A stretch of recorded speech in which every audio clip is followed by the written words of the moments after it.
Bonjour à tous et bienvenue dans cette nouvelle vidéo de présentation de réplique d'Airsoft.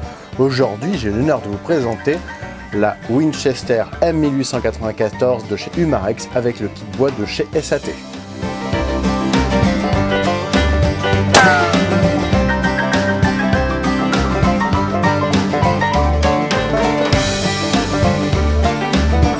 Avant de commencer cette vidéo, je souhaiterais tout particulièrement remercier la boutique Sweet Airsoft qui m'a permis d'acquérir ce bébé avec une petite réduction. Sans eux, cette vidéo n'aurait sûrement pas été possible. Je suis fan d'armes anciennes, donc j'adore aussi les Winchester.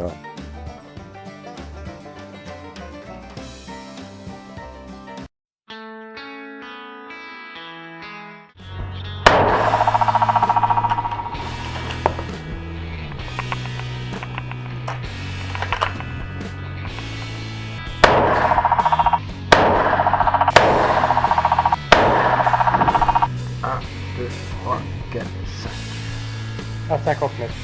Par contre, je suis spécialisé en seconde guerre. Quelle tenue présenter pour aller avec ce truc de cow-boy? Au début, je suis parti sur du poilu 1914, puisqu'ils en ont eu. Mais à 1000 € la tenue, j'avais un petit peu de mal avec l'idée, donc je me suis rabattu sur la tenue civile américaine des années 40. Mais nous allons tout d'abord commencer par un petit historique de l'arme originale. La Winchester modèle 1894 était le premier fusil commercial américain à utiliser de la poudre sans fumée, avec deux cartouches différentes, le 32-40 Winchester et le 28-55 Winchester. En 1895, Winchester employait un acier plus solide pour la conception, permettant d'utiliser des cartouches de 25-35 et de 30-30 Winchester ou 30 WCF pour Winchester Centerfire. Cette dernière cartouche deviendra caractéristique du modèle 1894. A savoir qu'après 1899, le modèle 1894 était aussi chambré en 32 Winchester spécial. Sa puissance de feu, ajoutée au fait qu'elle était facile à transporter et qu'elle pouvait tirer à une haute cadence, permit à ce fusil de devenir le fusil de chasse le plus populaire pour l'époque, surtout pour tuer du cerf dans les forêts denses de l'Est des États-Unis. Ce fut d'ailleurs le premier fusil sport à être vendu à 7 millions d'exemplaires. D'ailleurs, l'exemplaire numéro 1 million a été offert au président Calvin Coolidge en 1927, l'exemplaire 1 500 000 fut offert au président Harry Truman en 1948, et l'exemplaire numéro 2 millions fut offert au président Eisenhower en 1953. Le gouvernement US a acheté 1800 modèles 1894, vous suivez, avec 50 000 cartouches de 30-30 durant la Première Guerre, et ces fusils ont ensuite été vendus dans les surplus après la guerre. L'armée française a quant à elle acheté 15 100 exemplaires en 1914, avec des passants latéraux pour pouvoir porter une bretelle, ainsi qu'une hausse métrique. Ces fusils ont été utilisés par des coursiers à moto, par les régiments d'artillerie ainsi que par les régiments du train, et quelques unités en zeppelin. La Winchester 1894 a pu équiper les troupes canadiennes de la Seconde Guerre mondiale, qui étaient chargées de garder les côtes à l'ouest en prévention d'un débarquement japonais. Il y a ensuite plusieurs modifications mineures apportées au Winchester, mais au milieu de l'année 1964, Winchester a entièrement revu la fabrication de son fusil pour utiliser des matériaux qui sont moins chers. Ainsi, tous les fusils qui sont avant 1964 ont pris de la valeur. En fonction des versions et des calibres, la Winchester 1894 pouvait contenir entre 7 et 9 cartouches qui étaient contenues dans le magasin tubulaire qui se situe sous le canon. En 30-30 pour un canon de 24 pouces comme celui-ci, nous sommes à 8 cartouches de capacité. En 1983, la Winchester 1894 obtient le record du fusil haute pression le plus vendu de toute l'histoire des États-Unis. La production s'est arrêtée en 2006, proposant alors 14 versions différentes de ce fusil. En 2010, Winchester a refabriqué 2 modèles commémoratifs pour commémorer le 200e anniversaire de la naissance d'Oliver F. Winchester en Nouvelle-Angleterre, donc en 1810. Et une boîte de cartouches commémorative pour aller avec. Et oui, il n'y a pas de petit profit, si on peut faire hacker les collectionneurs, pourquoi pas? Peut-être un jour il y aura des éditions de répliques d'Airsoft avec mon logo dessus, hein. C'est jamais. Passons maintenant à la réplique de chez Umarex. La réplique s'inscrit dans une gamme vintage appelée Legends, proposée par Umarex. Et c'est d'ailleurs la première fois que j'ai l'occasion de vous présenter un de ces objets. Parmi ces répliques, on retrouve le MP40, le Luger P08, le M712, le Colt 1111 et la Winchester. Particularité de cette gamme, elle est tout d'abord conçue pour du 4,5 mm, ce qui fait qu'elle est conçue aussi pour taper jusqu'à 3 joules. Ce qui n'est absolument pas autorisé en Airsoft. Mais ici, le calibre changera, pas le reste. Ce qui fait que nous n'avons pas de bloc up-up. Élément super important sur une réplique, vous en conviendrez. Sans maîtrise, la puissance n'est rien. Eh mais t'as à peine commencé à parler de la réplique que déjà tu la tailles en pièces. Tu vas avoir des problèmes toi, attention. Je la défends pas, je prépare les gens là qui nous regardent à un test de tir. Test de tir que vous pourrez retrouver dans une deuxième vidéo, puisque nous sommes en période de confinement Covid-19. Il m'est impossible de pouvoir sortir et tirer avec une réplique d'Airsoft n'est pas un motif valable pour pouvoir sortir de chez moi. Restez chez vous, attention. D'ailleurs, si vous voulez revoir l'unboxing de cette réplique, le lien se trouve dans la description ou ici en petite fiche. Ce fusil est disponible en 4 versions, dont 3 qui sont disponibles sur le site de Sweet Airsoft, à savoir cette version noire patinée. Nous avons également la version argent et la version or. Et la version qui existe en plus, qui sera un petit peu plus difficile à trouver peut-être, sera la version noire 9. En tout cas, il y a un point commun entre toutes ces versions, le canon, lui, restera noir, quelle que soit la couleur du boîtier. Le fusil d'origine aura des parties bois en imitation bois, qui seront en fait en plastique. Elles sont bien reproduites, mais j'ai pour ma part choisi de prendre le kit bois de chez SAT, disponible également sur le site de Sweet Airsoft, pour avoir un résultat qui est quand même pas dégueu du tout. A savoir que le kit est disponible au détail pour 130 $ sur le site de Sweet Airsoft. Si jamais vous avez déjà la réplique par exemple, que vous voulez juste le kit bois, ça peut être utile. Et le prix de la Winchester sur le site de Sweet Airsoft est actuellement à 299 $ au lieu du prix normal de 350. Et les frais de port sont gratuits pour le monde au moment où je tourne cette vidéo. Le fusil est également disponible en 4,5 mm et en 177. Mais on s'en fout, c'est pas le sujet ici. Ça me rappelle drôlement tous les flingues proposés par Wingun. C'est marrant ça, hein? Peut-être qu'ils s'en sont inspirés. Ou ils sont de mèche. Peut-être, je sais pas, en tout cas on retrouve le même genre de souci ici. Hein. Le mec il est tellement déboussolé à cause du confinement qu'il se met à parler lui-même. Il est fou. Le poids de la réplique sera de 2,9 kg contre 3,1 pour le modèle original. 200 g d'écart, honnêtement, bah je dis chapeau au niveau réalisme, c'est parfait. Après, ça c'est avec le kit bois, avec le plastique évidemment ce sera un petit peu plus léger. La réplique fonctionnera avec 2 cartouches de CO2 qu'il va falloir mettre simultanément dans la crosse. Un petit peu comme la MP40 de la même collection de chez Humarex finalement. Ce qui vous permettra de tirer un paquet de cartouches en fait. Attention, si vous avez le kit bois, j'ai déjà perdu 6 cartouches de CO2 parce qu'on a un problème d'étanchéité. C'est juste que la partie ici qui est en plastique a un tube ici qui n'était pas parfaitement aligné avec le tube qui vient ensuite qui est en métal qui fait le réservoir. Et comme c'était pas parfaitement aligné, j'ai donc vissé légèrement de travers.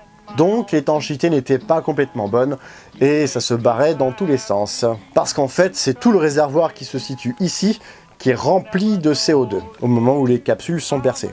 10 fausses cartouches sont fournies dans le pack. Fail. 10 fausses cartouches sont fournies dans le pack. En théorie, moi j'en ai reçu 9. J'ai dû porter plainte auprès de Chronopost parce qu'il manquait une cartouche. Non, je plaisante. Si je fais ça, je vais avoir des gros problèmes parce que je suis tellement un bon pige client auprès de Chronopost que si je me fais plus livrer, fini les vidéos. Les billes ne s'introduisent pas par l'avant, comme pour toutes les autres répliques, mais par l'arrière. Ah, là ça devient intéressant. Quand il faut bourrer des billes dans le cul d'une cartouche pour pouvoir tirer son coup, ah, ça me plaît. Je vais enfin pouvoir jouir de mes envies. Le magasin tubulaire, comme sur un vrai modèle, est situé sous le canon. Et il faudra mettre les cartouches par la trappe latérale, exactement comme la vraie. Ce qui fait qu'on pourra avoir potentiellement le même type d'usure que sur la vraie au niveau de la trappe, puisqu'on peut voir que même si elle est en alu, si je me trompe pas, eh bien le revêtement qui est du bronzage va assez rapidement se barrer. Attention, j'ai déjà pu vous présenter ce bébé qui a lui aussi des fausses cartouches. Elles se ressemblent beaucoup, les fausses cartouches, mais elles ne sont pas réellement compatibles. Enfin si, on peut mettre des cartouches de la Winch dans celui-là, même si la précision sera quand même vachement moins bien, parce que celui-là a des cartouches qui se chargent par l'avant, mais la réciproque n'est pas vraie. J'ai déjà essayé, ça force, la longueur est très légèrement différente, donc ne prenez pas le risque.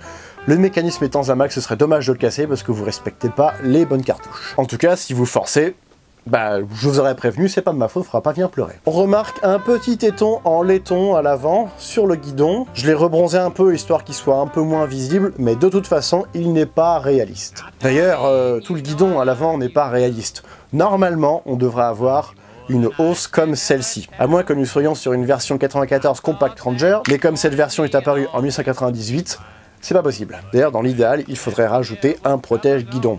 Ou une cagoule, comme disent les Anglais. mon potage guidon. D'ailleurs, s'agit-il d'une reproduction de la version pré-1964 ou post-1964? Question intéressante et que vous allez tous me poser maintenant. Mais comme je suis gentil, eh ben, je vais répondre à cette question. On va tout d'abord s'intéresser aux vis et aux axes que nous pouvons avoir sur le boîtier. Ici, c'est un modèle pré-1964, ici, c'est un modèle post-1964. On voit ici que on n'a pas l'axe pour pouvoir avoir la référence. Non, l'axe n'existe pas. Bien joué, Humax. Là, vous avez réussi à éviter un petit piège. On devrait aussi avoir une vis au-dessus de la trappe d'approvisionnement.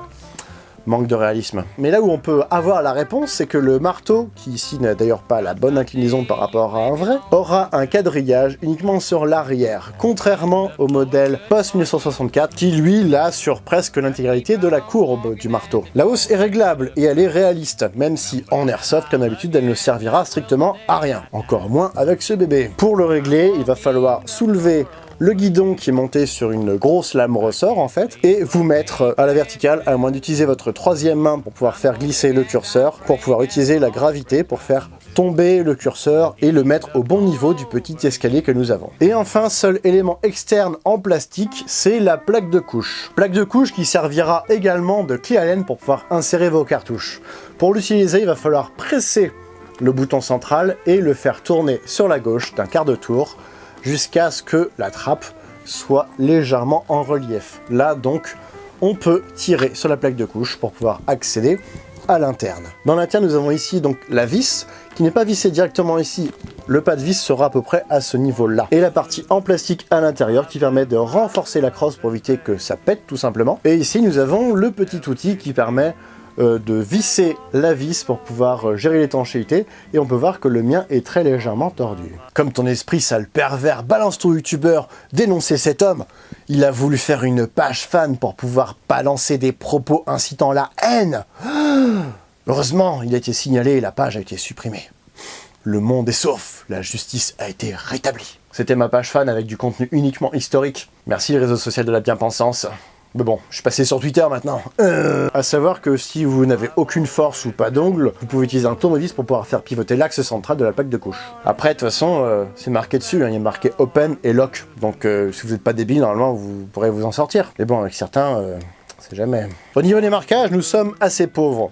Il y en aura un qui sera gravé dans la peinture sur le côté droit du canon et qui va dépendre des versions du fusil. En effet, j'ai ici une version spécifique pour le marché asiatique. La différence, c'est juste au niveau de ce marquage-là précisément. Moi, j'ai juste le numéro de série. Quand la version européenne aura le numéro de série, le calibre, ainsi que le petit F pour le marché allemand. Ah oui, aussi, on a un petit marquage gravé AC sur le côté droit du boîtier. C'est marrant que t'en parles parce que moi j'en ai assez de tes vidéos. Dommage qu'on n'ait pas les marquages spécifiques Winchester réglementaires sur le canon, ce qui est quand même caractéristique de ce genre de fusil. Mais bon, j'imagine que c'est une question de licence tout simplement. Parlons maintenant de la sûreté fantastique faute de goût que nous avons là. En effet, cette sûreté, même si elle est complètement aberrante, et je pense complètement indispensable pour pouvoir utiliser ça sur les terrains d'airsoft. Tout simplement pour être sûr d'être en sécurité au moment où on est en zone neutre. Donc le bouton rouge montrera que nous pourrons tirer, le bouton blanc montrera que nous ne pourrons pas tirer. Blanc? Bouton blanc? Non, c'est pour que ça tire à blanc, comme ma bite. Une fois que votre marteau est alarmé, il sera possible de le désarmer à la main pour ceci, accompagner le mouvement, tout simplement. Et heureusement, puisqu'en effet, quand la réplique est armée, il ne sera pas possible de manipuler la sûreté. Mais après, c'est parce que le levier de sûreté vient bloquer le marteau à ce niveau-là, au début. On a un crank qui est clairement visible. Ils n'ont pas reproduit ce crank sur la courbure arrière du marteau pour éviter que ce soit moche, en fait, et pas réaliste, du coup. Et en parlant de sécurité, ici, nous avons une sûreté, en dessous, nous avons une sécurité. En effet, nous avons un petit bouton à la base du levier d'armement, ici, et il va falloir que ce petit bouton soit pressé pour pouvoir débloquer le mouvement de la détente, ce qui peut au passage sauver des yeux. Les gilets jaunes aiment ça. Je disais en parlant de ce précieux, de cet anneau, que c'était un anneau pour une dragonne dans ma vidéo unboxing. Ah, c'est pas exactement ça. C'est un anneau de sel. Un anneau de sel? Un anus quoi? Oh putain, t'es con toi. Oh, Oh, le niveau! Bon, l'idée reste à peu près la même que pour la dragonne. C'est en fait pour pouvoir accrocher un mousqueton relié à un baudrier qui était utilisé lorsque notre cavalier montait à cheval et qui devait utiliser la carabine tout en chevauchant. À ce moment-là, pour éviter de perdre la carabine, ils accrochaient leur Winchester avec le baudrier, ainsi naquit la sangle 1 point. Pour se servir du fusil, je vous l'ai montré tout à l'heure, c'est exactement comme la vraie. On va baisser le levier pour le ramener vers l'avant, pour ouvrir la culasse. À ce moment-là, une cartouche sera remontée automatiquement avec tout le mécanisme à l'intérieur, et nous allons maintenant refermer pour pouvoir chambrer la cartouche. Et je pense qu'en fait, la chambre, elle est à ce niveau-là, puisque je n'ai pas l'impression que la cartouche bouge beaucoup. C'est pas une impression d'ailleurs, c'est une certitude, hein. La cartouche ne bouge pas, et le canon commence à ce niveau-là.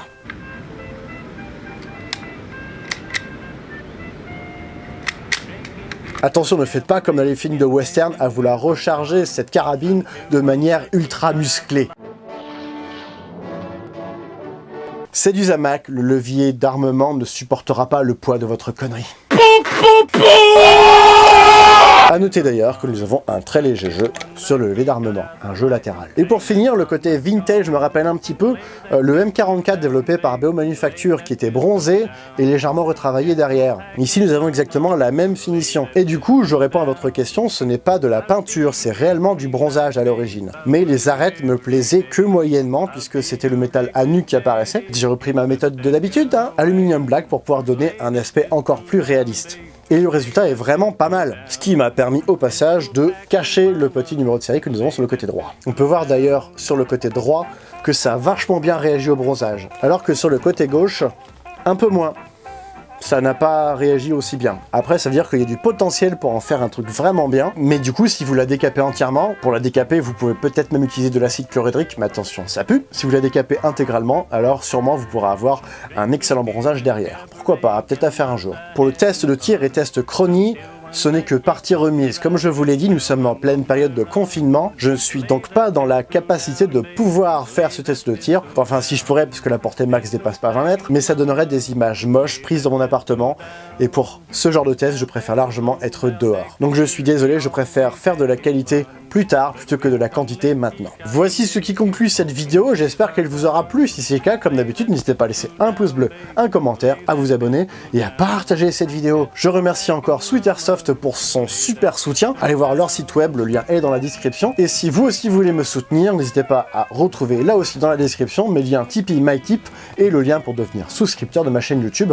Ainsi, vous pourrez m'aider à la fois sur la forme mais aussi sur le fond de mes vidéos. Quant à moi, je vous retrouve prochainement pour de nouvelles vidéos d'Airsoft, d'uniforme et de VIP. Salut!